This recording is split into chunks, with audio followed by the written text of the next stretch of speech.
मेरे परम मित्रों, आज से एक हम आध्यात्म की नई यात्रा शुरू कर रहे हैं। विषय है why Bhagavad Gita is vital to understand. Bhagavad Gita को समझना इतना महत्वपूर्ण क्यों है? इसका सीधा सा उत्तर है कि भगवत गीता हमें जीवन जीने का और जीवन से मुक्ति का रास्ता बताती है, लेकिन हमें गीता को किसी और तरीके से समझा दिया गया है। इसीलिए जो गीता का उद्देश्य है वह कहीं खो गया और हम गीता को मोक्षदायिनी, मोक्ष प्राप्ति के लिए पढ़ने लगे। मैं नहीं जानता कि मोक्ष की परिभाषा आप क्या समझते हैं। मेरे हिसाब से आपका जीवन यदि अपेक्षाओं से, इच्छाओं से मुक्त हो जाए, वही मोक्ष है।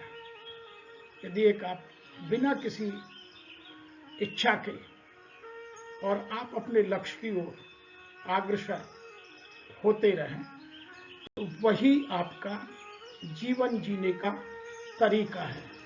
और गीता आपके जीवन के प्रत्येक प्रश्न से मतलब है जो आपके जीवन में आध्यात्मिक प्रश्न है, व्यवहारिक प्रश्न है, उन सब के उत्तर देती है।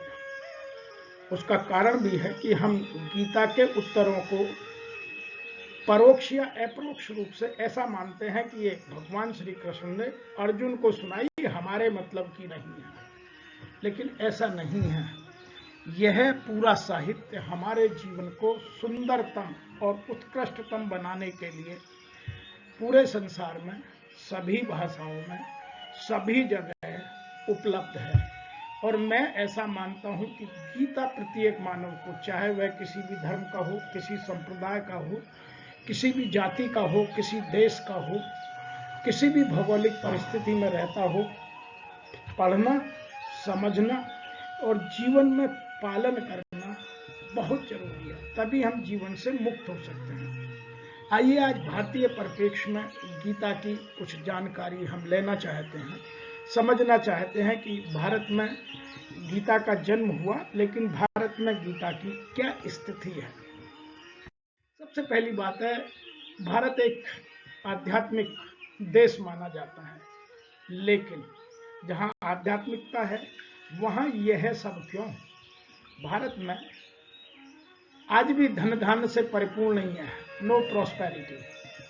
अभी भी लोगों के पास अभाव का जीवन हम जीते हैं, भुखमरी है, बेरोजगारी है, काफी कुछ और ऐसी चीजें हैं जिनमें एक साधारण व्यक्ति का, साधारण मानव का भी हम जीने के लिए सारी सुविधाएं उपलब्ध नहीं करा पाते हैं।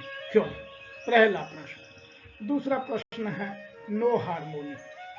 आज भारतीय समाज में कहीं भी हार्मोनी दिखाई नहीं देती, सब में समानता का भाव नजर नहीं आता। ये दो चीजें ऐसी हैं जिनको यदि हम गीता को ठीक से पढ़ें तो इनके उत्तर गीता के पहले श्लोक से लेकर के और अंतिम 700वें श्लोक तक हर जगह आपको दिखाई देगा। लेकिन हम गीता को या तो खरीद करके घर में रख लेते हैं, केवल उसकी पूजा करते हैं, या लोगों को दिखाते हैं, लेकिन उसको पढ़कर अपने जीवन में हम नहीं उतारते। क्या गलत हो गया? What's went wrong? हमसे गलती कहाँ हुई? भारतीय समाज से चूक कहाँ हो गई? ये बड़े प्रश्न हैं जिनके उत्तर बड़े आसान हैं, लेकिन समझने के लिए बहुत आवश्यक है। सबसे पहली भूल हुई मिसअंडरस्टैंडिंग। हमने गीता को मोक्षदायिनी, बहुत धार्मिक और बुजुर्गों की किताब बना दिया, जबकि गीता जितनी यंग एज में पढ़ी जाएगी उतना हमारे जीवन की सार्थकता, उत्कृष्टता अधिक होगी। उसका कारण है कि हमारे दिमाग में जितनी भी मिसअंडरस्टैंडिंग है वो जितनी जल्दी दूर हो जाए, उतना ही हमारा जीवन सरल, सौम्य और सुगम होगा। तो सबसे पहला यह है कि हमें मिसअंडरस्टैंडिंग बढ़ गई। उसका भी एक रीजन है कि गीता हमें साधु समाज ने हमें पढ़ाने की कोशिश की। हमने उस समाज ने नहीं पढ़ी जिससे इस देश का युवा आगे बढ़ता है। तो गीता युवाओं के लिए बहुत आवश्यक है, वह चाहे युवती हो या युवा हो। नंबर एक बात। दूसरी बात है नॉट री इन्वेंटेड। गीता जैसी लिखी गई आज तक वैसी ही है, उसके हमने तरह तरह के अर्थ तो निकाले। गीता की लगभग आज यदि देखें संपूर्ण संसार में 1800 लगभग 1800 टिप्पणियाँ लिखी जा चुकी हैं, और यदि कोई छोटी मोटी और जोड़े तो लोग तो कहते हैं कि हजारों में होंगी। लेकिन जो आज उपलब्ध हैं, जो वैधानिक रूप से मानी जाती हैं, वो लगभग संख्या में 1800 हैं। मैं यहाँ यह भी कह दूं कि पश्चिमी जगत ने गीता को पढ़कर उसके महत्वपूर्ण मुद्दों को अपने जीवन में अपनाकर बहुत सारी सफलताएं पाई हैं। जैसे आप देखें 7 हैबिट्स जो बुक है वह पूर्णतः गीता पर आधारित है। उस व्यक्ति ने गीता को पढ़ा, समझा और उसके बेस पर 7 हैबिट्स की बुक लिख डाली। लेकिन हमने भारतीय समाज ने, भारतीय दर्शन के लोगों ने इसको री इन्वेंट नहीं किया। इसको आज भी हमने एक मोक्षदायिनी किताब की तरह बहुत धार्मिक पुस्तक बनाकर ही सजाकर घर में रखने का काम किया। तीसरा रीजन है नो इंटरेस्ट। लोगों का इंटरेस्ट नहीं है। उसके भी 2 कारण हैं। नंबर 1, गीता संस्कृत में लिखी है और संस्कृत की क्लिष्ट है। तो पहले तो यहाँ संस्कृत सबको आती नहीं, और जिनको भी आती है वह उनको पूर्णतः समझ सकते नहीं। तो गीता की जो इंटरेस्टेड बनाने का काम है वो लोगों ने नहीं किया। और गीता को जब तक सरल, सुगम और साधारण तरीके से लोगों को नहीं समझाएंगे तब तक गीता एक ऐसा दर्शन बना रहेगा, और इसको जानबूझकर बनाया गया है। मैं तो ये कहता हूँ कि गीता को या हमारे वेदों को जानबूझ करके इस तरह इतना जटिल और क्लिष्ट बनाने की कोशिश की गई है कि यह साधारण आदमी की पहुंच से सदैव दूर बना रहे। जबकि जब ये लिखी गई थी तो ये थी कि यह साधारण मानव कल्याण के लिए इनका जन्म हुआ। तो हमें इसको इंटरेस्टेड बनाना होगा, इसके एग्जाम्पल्स को सेट करना होगा, भाषा को सरल करना होगा, जन जन तक पहुंचाना होगा। और उसी प्रयास में मैं और मेरी संस्था डूअर्स पैराडाइज इस पर काम कर रहे हैं।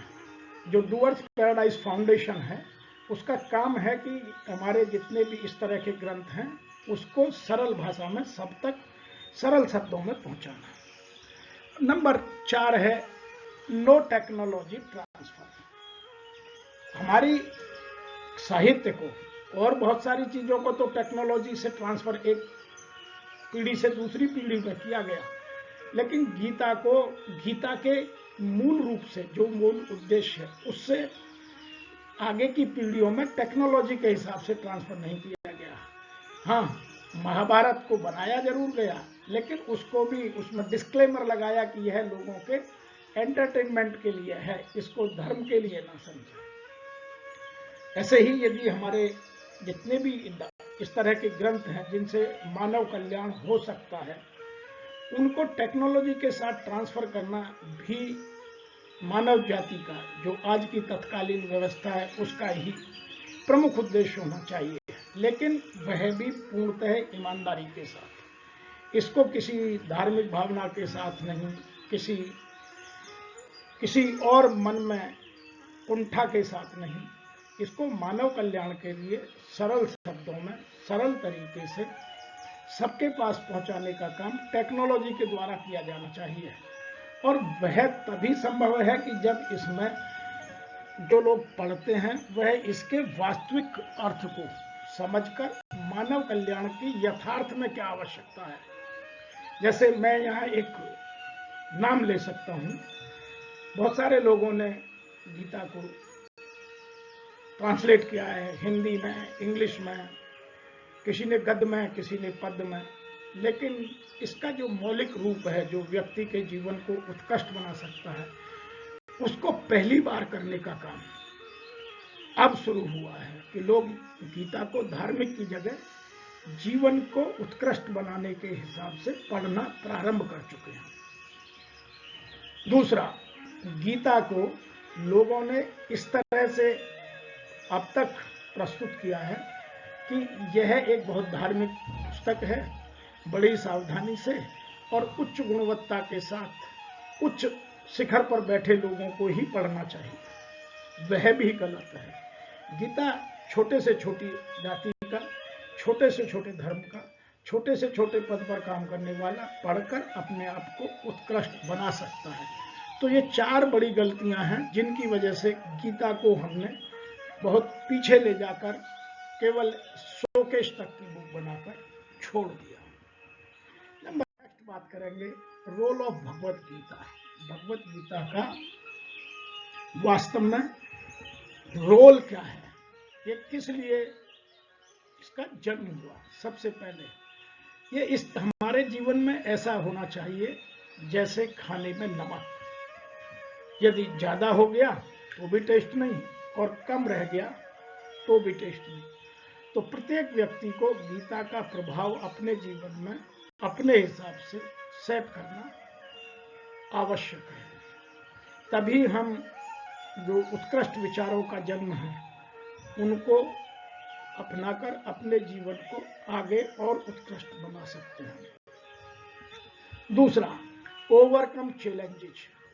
जीवन में जब भी चैलेंज आते हैं, चुनौतियां आती हैं, उनसे बाहर निकलने का रास्ता, चाहे वो दैविक हो या भौतिक हो, उन सबसे बाहर निकलने का रास्ता भगवत गीता में दिया गया है। आदमी या मानव जब भी भगवत गीता को पढ़ता है तो वह अपनी समस्या का निदान गीता में अवश्य पाएगा। गीता को पढ़ने के लिए उस बुद्धि की या उस तीव्र इच्छा का होना, उस समझ का होना बहुत आवश्यक है। नंबर 3 बात करेंगे एंजॉयमेंट। हम अपनी लाइफ में फुलफिलमेंट, एंजॉयमेंट, प्रसन्नता, आनंद, संतुष्टि की बात केवल गीता समझकर गीता का अपने जीवन में उपयोग करना सकते हैं। तो ये हमारे जीवन में फुलफिलमेंट, एंजॉयमेंट, संतुष्टि लाने का सबसे सुलभ और सत्य साहित्य है।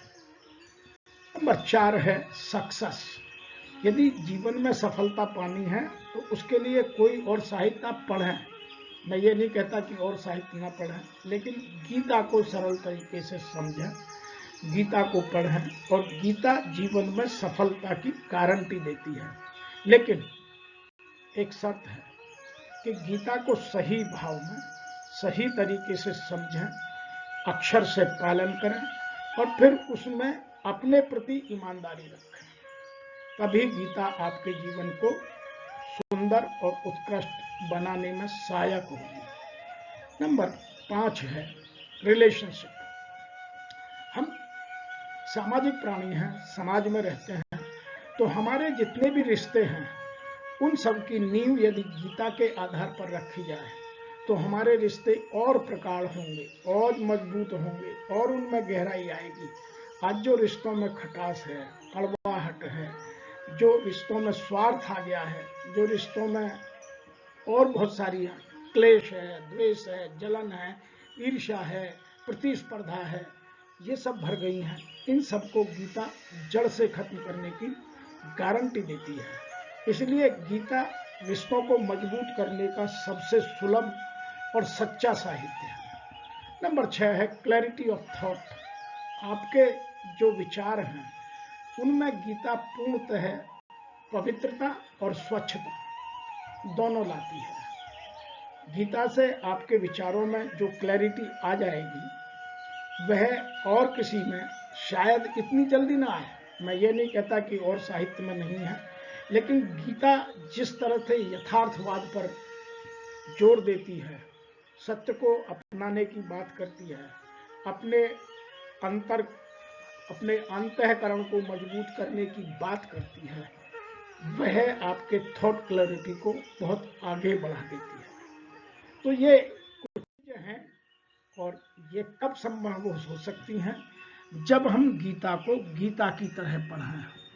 मैं यहाँ इस पिक्चर से आपको यह बताना चाहता हूँ कि हमारी बॉडी जो है वो चैरियट है, रथ है, और इसमें पैसेंजर कौन है? वो है हमारी आत्मा, सोल। और जो ये 5 घोड़े हैं, ये हैं हमारे सेंसेस, जिन्हें हम कर्मेंद्रिया कहते हैं। देखना, सुनना, स्वाद लेना, टच करना, स्पर्श करना और सुगंध लेना, गंध को महसूस करना। Sight, hearing, taste, touch and smell. और जो इनकी रास है वह है हमारा दिमाग, क्योंकि ये 5 इंद्रियां हमें हर क्षण कुछ ना कुछ डेटा भेजती रहती हैं। माइंड के थ्रू यह डेटा आत्मा तक या हमारी सबकॉन्शियस माइंड तक पहुंचाने की बात की जाती है। और इसीलिए जो रास है वह एक बहुत मजबूत चैरिटेर के हाथ में होनी चाहिए, सारथी के हाथ में होनी चाहिए। और वह सारथी है आपका इंटेलेक्ट, जो यहाँ कृष्ण के रूप में दिखाया गया है। वह है आपका विटनेस, जो आपका सुपर सोल है, जो आपका आत्मा है। उसकी जो आवाज है वही आपके अनुराग को, जो पूरा गीता में कृष्ण और अर्जुन के बीच का संवाद है, वह सुपर सोल और अनुराग के बीच ही है। उसको आप जब हम एक एक श्लोक की व्याख्या करेंगे तब आपको और गहराई से समझ में आएगा। तो हम इसको इस तरह से समझें कि हमारी आत्मन क्या कहता है और हम अनुराग में, जो हमारा अर्जुन रूपी अनुराग है, वह क्या कहता है। कहाँ इन सब से हार कर, थक कर या मोह में आकर, लालच में आकर, ममता में आकर त्याग करने की बात करता है, वह हमें समझना गीता से बहुत आवश्यक है। लेकिन उसके लिए एक ही विशेष विनम्र निवेदन है कि आप इसको इसके चरित्र के हिसाब से समझिए कि ये हमारी बॉडी में घटने वाली घटनाएं हैं। ये जो कुरुक्षेत्र है वह हमारे शरीर के अंदर ही घटता है, और जो धर्म क्षेत्र है वह भी वही है। तो इसको समझने के लिए हमें इनके एक एक चरित्र को ठीक से समझना होगा। आगे के श्लोकों में बात करेंगे। आज इसलिए इस बात कर रहे हैं कि जो गीता का पोटेंशियल है वो वर्ल्ड वाइड अभी तक केवल 15% टैप हुआ है और अनटैप्ड अभी तक 85% पड़ा है। तो आप अंदाजा लगा सकते हैं कि कितना बड़ा पोटेंशियल मानव का अनयूज्ड पड़ा है। और गीता यदि आप पढ़ें तो यह जो 15% स्टेप्ड है, यह बहुत शीघ्रता से आपके 60%, 70% तक पहुंच सकता है। 100% पहुंचना तो बहुत कम लोगों के लिए संभव होगा, लेकिन आप थोड़ी सी मेहनत से, थोड़े से अपने विचारों में एडजस्टमेंट लाकर, समायोजन कर अपने आप को उत्कृष्ट बना सकते हैं। तो ये बहुत बड़ा गैप है। टैप्ड 15% है, अनटैप्ड 85% है। तो 15% को बढ़ा करके हम कितना और कर सकते हैं, यह हमारे गीता के पढ़ने पर, गीता के समझने पर। गीता को सुनना केवल संभव सब कुछ नहीं करता। पहले सुनना, फिर समझना, फिर गूढ़ना, फिर उसको अपने जीवन में पालन करना, तब हमारा यह पोटेंशियल यूज हो सकता है। अगली बात करते हैं कि हमारे जीवन का विजन क्या है। अब ये सबका अलग अलग होगा, क्योंकि प्रत्येक मानव अलग है। इस संसार में लगभग आज वर्तमान में 800 करोड़ लोग हैं, और उनके किसी की आंख की पुतली का तारा और फिंगरप्रिंट्स कभी मैच नहीं करते, शक्ल मैच नहीं करती। तो फिर हम विजन की, उनके एक्सपीरियंस की बातें क्यों करते हैं। मैं एक बात सदैव कहता हूं कि अनुभव कभी उधार नहीं लिए जा सकते। अनुभव दूसरे के अनुभव से समझा जा सकता है, लेकिन काम अपना व्यक्तिगत अनुभव ही आएगा। क्योंकि मेरी सारी भौगोलिक दशाएं, सामाजिक दशाएं, आर्थिक दशाएं, मानसिक दशाएं, सामाजिक दशाएं सब दूसरों से भिन्न हैं। इसीलिए हमें अपना विजन अलग अलग रखना पड़ेगा। मेरा विजन आपके विजन से, आपका विजन मेरे विजन से मैच नहीं कर सकता, लेकिन कुछ उसके फंडामेंटल्स हैं विजन डिसाइड करने के लिए, वो क्या है? Think beyond immediate present. जो आज वर्तमान में आपके साथ, आपके इर्द गिर्द, आपके परिवेश में घटित हो रहा है, आप उससे आगे देखिए, आगे सोचिए। दूसरा, think beyond I, me, my self. मैं, मेरा और मेरे लोगों के द्वारा, इससे आगे जाइए। आप जब तक मैं करते रहेंगे तब तक गीता पढ़ने का कोई सार नहीं है।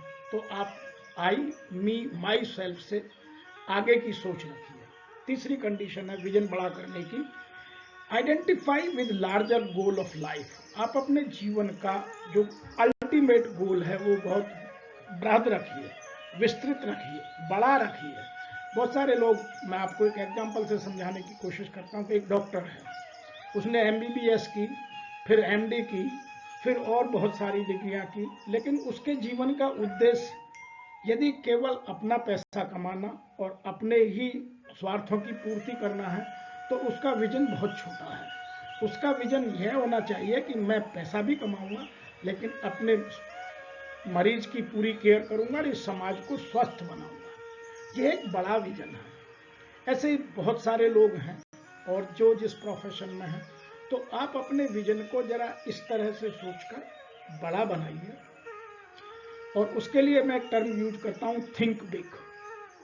आपका सोचने का दायरा बहुत बड़ा होना चाहिए। ये छोटी सोच से कभी आदमी महान नहीं बन सकता।